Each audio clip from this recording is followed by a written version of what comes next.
I was fascinated by mathematics from a very young age. And you grew up in Ireland? I grew up in Northern Ireland, yes, with parents who made me inquisitive because they allowed me space to think. They were Christian, but they were big enough and they loved me enough to let me think and let me explore. And they actually encouraged me to study other worldviews, which was very remarkable. My father handed me a copy when I was 13 of the Communist Manifesto. And I said, what's that? Should I read it? Have you read it, Dad? No, he said, but you ought to, because you need to know what other people think. And that set me on a lifelong process of playing Socrates. I actually do that, but that's in the business school in Oxford. I play Socrates. I use Plato to ask business executives about the big issues in life. But your question, the contrast between, I'm going to say science and God and not science and faith, because faith is involved in science. Now, I know when you introduced me, you were using faith in the sense of religion and belief in God. I regard that as slightly dangerous because it gives people the impression that you've got science here, you've got faith there, and the two don't meet. Well, faith in English has at least two meanings. One, religion, the Christian faith, the Muslim faith, the Jewish faith, and so on. But it also has a natural meaning, trust, belief, and so on. And I shall be saying, if I get the opportunity to and remember in my old age to say so, that science has faith at its heart. So it's not science here and faith over there. And I'm going to be talking about not faith in the sense of religion, but faith in God and science. Now, why that's important to me? There are several reasons, but firstly because I was curious. Christian background, but wanted to discover just where my mathematics fitted inside science, and then where my science fitted inside the big picture. Let me stop you for a moment. That's a remarkable statement. Most people have very little fascination with math. It's difficult.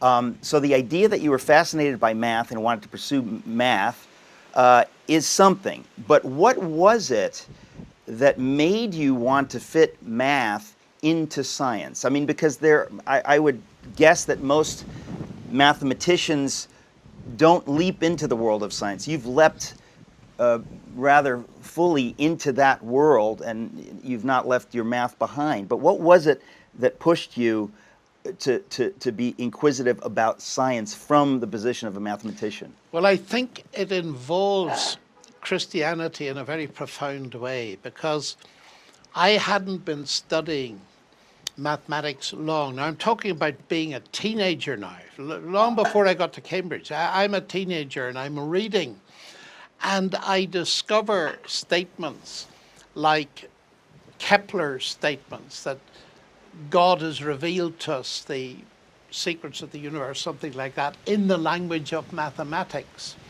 And I discovered pretty early on through my reading, actually, of C.S. Lewis, because C.S. Lewis was a literary genius, but he understood, in a way that some scientists don't, the big issues that arose. And he made a statement in one of his books, and it really stuck with me. And I've used it all my life, and I'm going to use it now.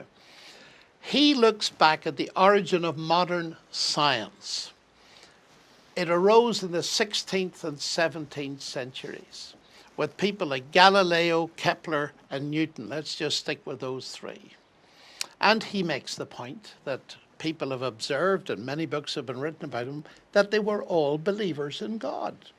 And the question comes up, is there a connection between belief in God and doing science?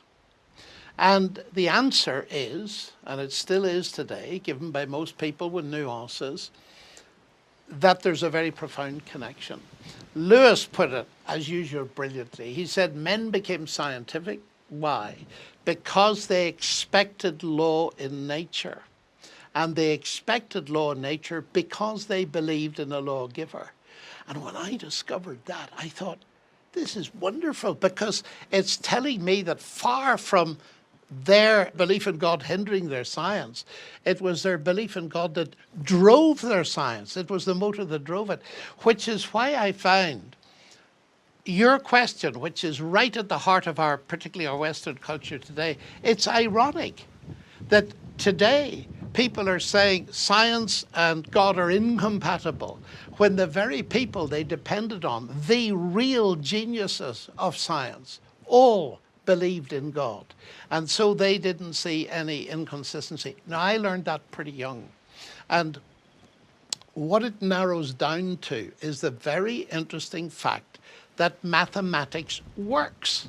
That idea that math makes sense somehow, that the world is under that the world of science is related to mathematical equations. Most lay people would never think about that. And even when I have read about this concept in a newspaper article that some mathematician or some scientist is marveling at the idea that the laws of nature can be understood and that they can be described by math, they seem to make it sound stunning, that it's startling.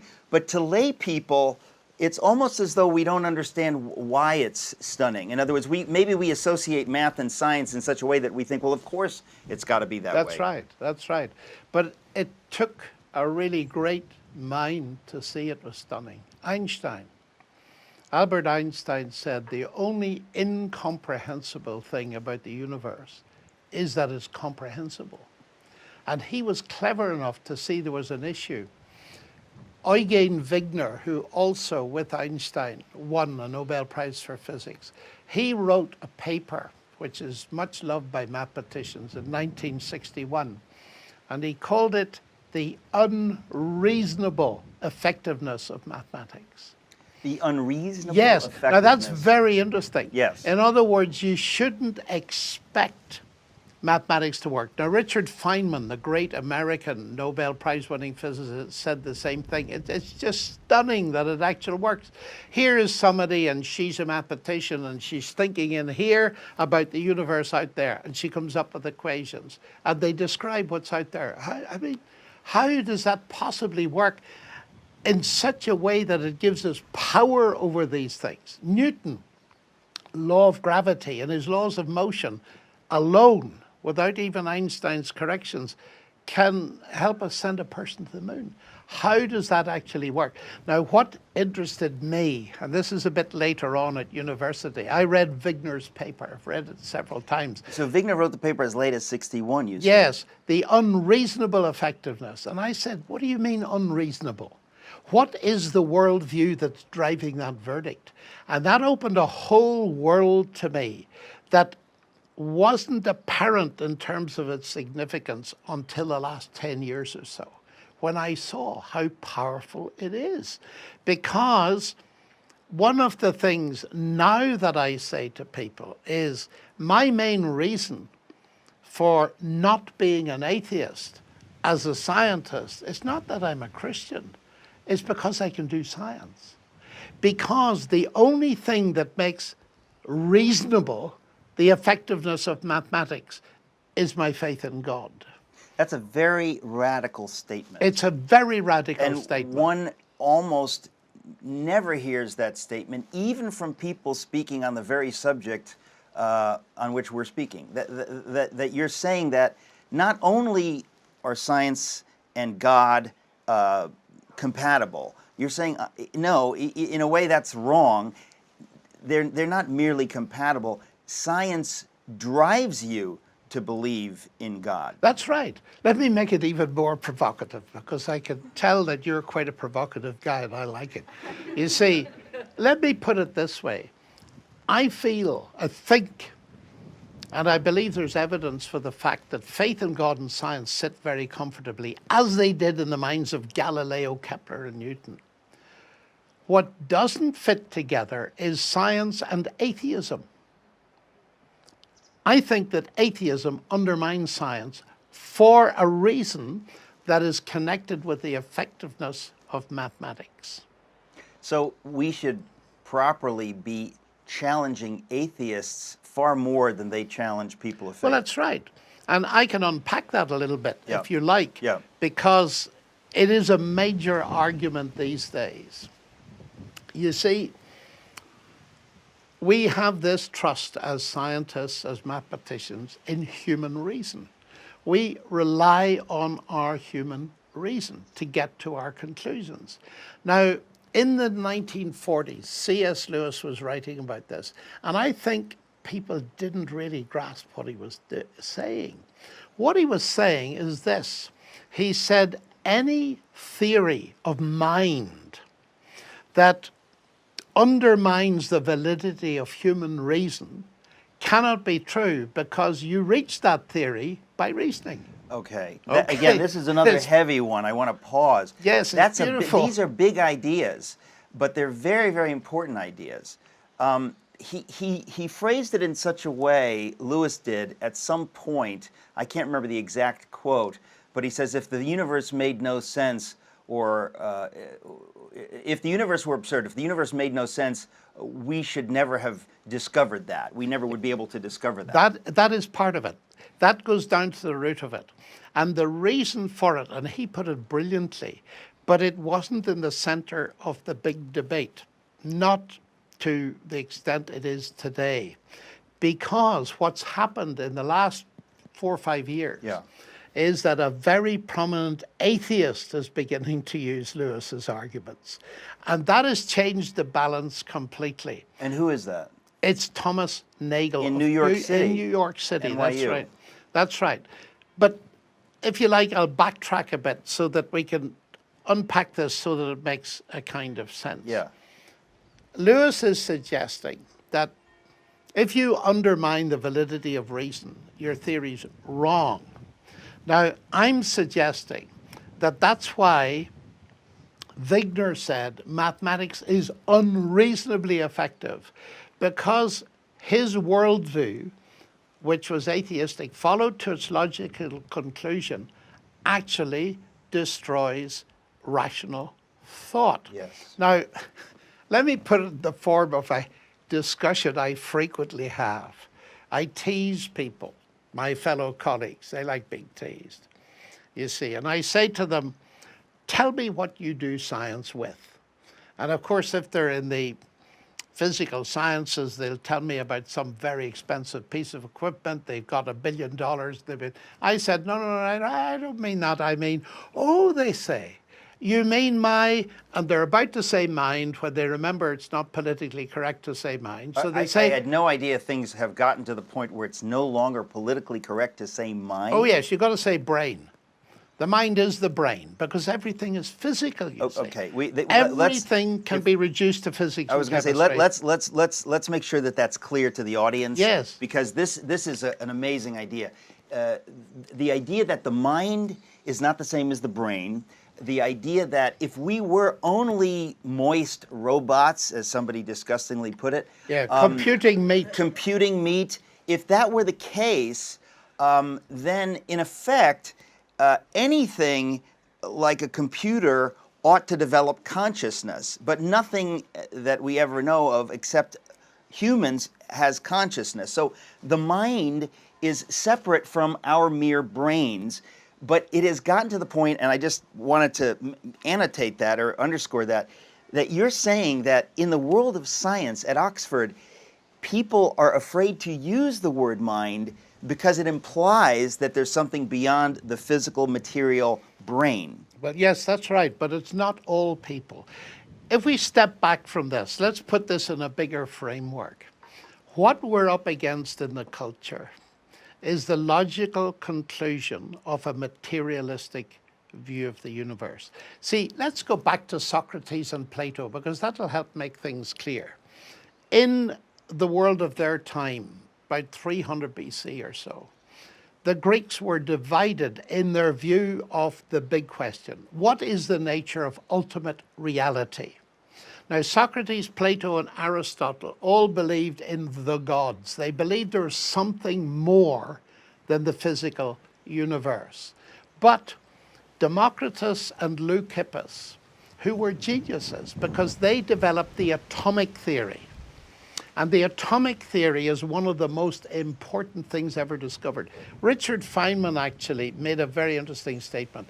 He said if all of science was lost, all of science was lost, but there was one result that we could preserve to pass to the next generation, just one, it would have to be the atomic theory.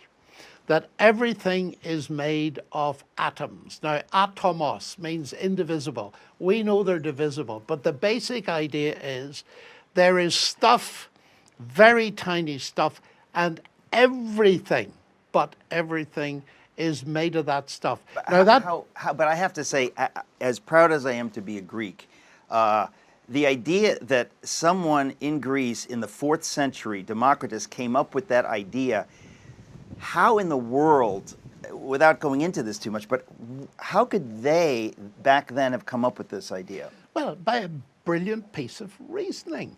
They could take a piece of wood and they could cut it, and it was smaller and smaller and smaller and smaller, and they reckoned there must be a point at which that process stops by something that couldn't be cut. And this is the basic stuff of reality. But then they made a leap that this would be all of reality. Now that view barrels up through the centuries, and it sits in Oxford. It's in fact the dominant philosophy in Western academia, and we call it materialism.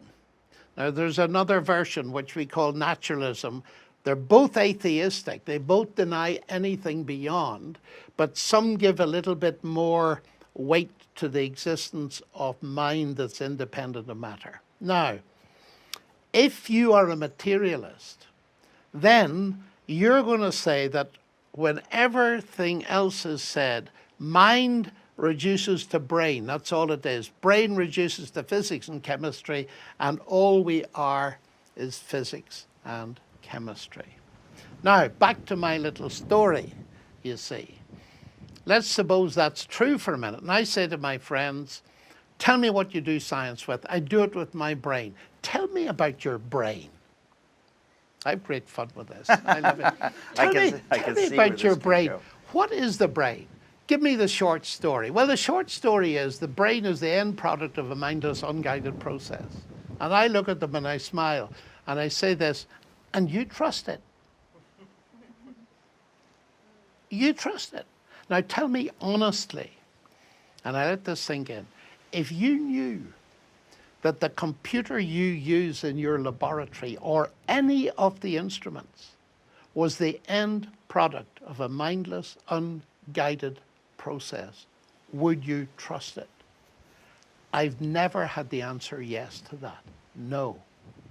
And yet,